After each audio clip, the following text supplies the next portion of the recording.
How's it going, everyone? We're here at Laird & Company, America's oldest distillers. I'm Gerard Laird Dunn, 10th generation family member. I'm lucky enough to call this place my home and my business. We're most known for making Applejack and apple brandy. Applejack and apple brandy are synonymous, but they are a fruit-based spirit made with apples. We use orchard fresh apples. We crush the apples into a cider, let that cider ferment, and then we distill it into our delicious apple brandy.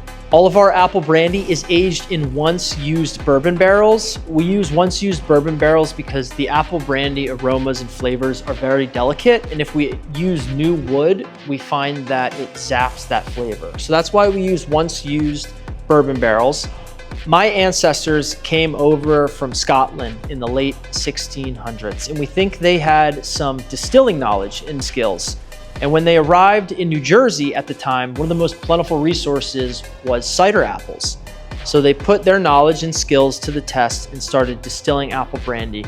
My ancestors came over in 1698 and landed here in Monmouth County. They came from Fife County in Scotland and started distilling behind the Colts Neck Inn here in Colts Neck, New Jersey. At some point, we started distilling for commercial purposes. And in 1780, we had our first commercial transaction. And that is what we use as our official start date as a company. Being a business as old as the country, you're bound to have some monumental milestones and cool family stories. One of them being during the Revolutionary War, when George Washington was passing through his area. As we know, New Jersey was a battleground during the war. When he was passing through Monmouth County, he actually hired my ancestor, Moses Laird, to act as a guide while Washington was in the area. And at some point, Moses and my family hosted Washington and his officers for a dinner in our family homestead.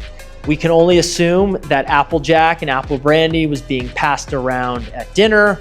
Fast forward to after the war, when George returned to his home in Virginia, he had cider trees on his property as well. So he wrote a letter to the Laird family asking for the recipe and the process on how to make apple brandy.